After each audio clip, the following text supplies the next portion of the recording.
Hello, ME250 students. We are moving right along in our CAD and SolidWorks lessons, and today we're going to go a little more in depth in some modeling features. We're going to create this coffee cup right here, and we're going to use the loft feature, swept feature, lofted cut. We're going to really drive home the use of reference planes. We're going to use the spline tool, and we're going to use the polygon tool to create this hexagon down here. And you can see right here, I did a little something extra. I used the wrap tool to create etched in ME250 into this coffee mug. So what are we going to do? We're going to create this coffee mug. I'm going to follow this practice part tutorial that you guys can find on Blackboard. So I'm going to follow along with this tutorial and make the part with you guys. So let's see, all units are in inches. So I'm going to start this part. So first thing first, as always, we're going to set our units. I'm going to go to inches. Perfect. So let's scroll on down and see what we should start with. We're going to create a loft from a hexagon to a circle with the dimensions shown below. So first thing first, we're going to create this 2.5 inch hexagon, and we're going to then create a 3-inch diameter circle on a different plane that's 3 inches above it. So let's start with this 2.5 inch hexagon. So we're going to sketch on the top plane. Perfect. We're going to use this polygon tool, 6 sides, hexagon. We're ready to go. So I'm going to do it right on the origin. I'm going to smart dimension this out. We want it to be 2.5. Perfect. So now we want to create a reference plane so we can create this circle 3 inches off of it. So we've made reference planes before, but let's go ahead and do it again. So if you remember, we can create a reference plane from the Features tab right here in the reference geometry. So we want it off of the top plane. So I'm going to click that, click Reference Geometry, Reference Plane, and then it's going to create a reference plane based on the top plane. And then we could go here, and we want it to be 3 inches off. And that'll create exactly what we want. I'm going to go ahead and show you guys a little bit of a shortcut, a different way to go ahead and do this, the way I like to do it. Either way it works though. So we're going to go on the top plane, and if we have that selected, we have visible, and I hold the control button, and then I click and drag the top plane. It'll automatically create a new plane in which we can create the offset distance. I'll show you one more time. We're going to choose the top plane. I'm holding the control button, then I'm going to click and drag, and then I can set 3, and then we get the exact same result, just with a little bit of keyboard shortcuts. Either way works. Doesn't really matter which way you do it. Just thought I should let you guys know.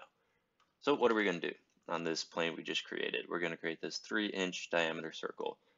So let's go ahead and do it. I'm going to go normal to this plane, circle, right on the origin, and we want it to be 3 inches. Perfect. So you can see we've got this circle on this plane that's going to be 3 inches offset from that one. So what do we want to do? We want to create a loft from the hexagon to the circle. So how are we going to do that? We're going to use this lofted boss base feature, and we can read the little definition SolidWorks gives. It adds material between 2 or more profiles to create a solid feature. So let's go ahead and use it. And first thing it asks is what 2 profiles, or more than 2, you can use any amount, but right here we have the 2 profiles. We want it from the hexagon to the circle, and there you can go. You can see exactly what it does. It adds a solid body in between these 2 faces. So we're going to go ahead and do that, and perfect. We've got this very general outline of this coffee mug. So what next? We're going to use the front plane and right plane to create the handle using swept boss. So let's go ahead and do that. We do not need this second plane right now, so I'm just going to go ahead and hide it. So we're going to create the front and right plane to create the handle. If you guys remember from the linear tutorials, if you're using swept boss, you're going to need perpendicular planes. So that's why we're going to use the right and front.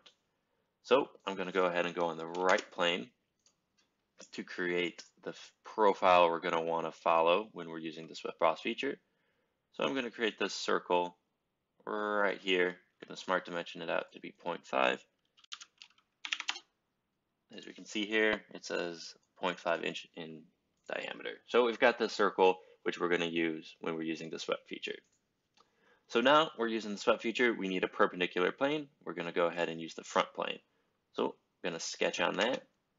I'm going to go normal to it. And then I'm going to use the spline tool to create the general outline of this handle. Perfect. And you guys from the Lynda tutorial should know exactly what this swept feature is going to do. It's going to make this circle follow this path and create a solid body along it. But that's hard to conceptualize, so let's just do it and visualize it. So we can use the swept boss base feature, and the definition SolidWorks gives is it sweeps a closed profile, this circle, along an open or closed path to create a solid feature, and the spline is the path it's going to follow. So let's go ahead and select it. It selected the sketch that we just did as the path, and now it's asking for the profile. We want it to be this circle. And there you go. You can see it's going to create the solid body from that circle along that path. Perfect. So we've got that circle cut out. And now we want to create a loft cut between the two circles as shown. And we can see that since it's not going to go all the way through, we need to create another reference plane. It's going to be 0.3 inches off the bottom. But first, let's make this 2.7 inch cut right on the top. So we're going to go to sketch. I'm going to create this sketch right on the top, circle, smart dimension it to 2.7. Perfect. So now we need this 2.2 inch diameter circle just offset from the bottom of this mug, so we're going to have to create a new reference plane, and we're going to need it from the top plane. So I'm going to go ahead and do that shortcut I showed you guys. Holding down Control, going to choose the top plane, and I'm going to reference it right there. And we know we need it to be 0.3 offset. So there we go. And now we need to create the 2.2 inch diameter circle. So I'm going to sketch. It knows we're going to use the plane 3 that we just created. I'm going to go normal to it. Create this 2.2 inch circle. 2.2. Perfect. And now we want to do a lofted cut, which works the exact same way as the loft boss base. So lofted cut, it has sketch 6 selected because that's what I just got done creating. So we're going to choose it from there to here, and it's going to cut out the solid body in between the two faces. And let's go ahead and check how our mug looks in comparison to what it should look like from the tutorial. You guys won't need to do the section view, but I'm going to go ahead and do it just to confirm it. There we go. We can see this profile is kind of working its way inside, working its way diagonally down, because we did the 2.2 to the 2.7. So it looks good to me. It looks like we've completed this coffee mug from the tutorial using the lofted base feature, swept feature using the reference geometries, and the spline tool.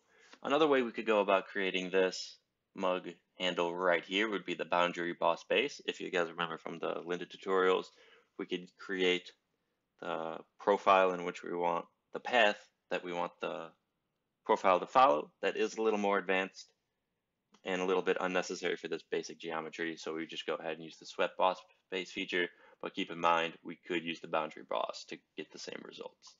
So we've created everything we wanted to, and we're really driving home some of these advanced features. So we're all set. Thanks, guys.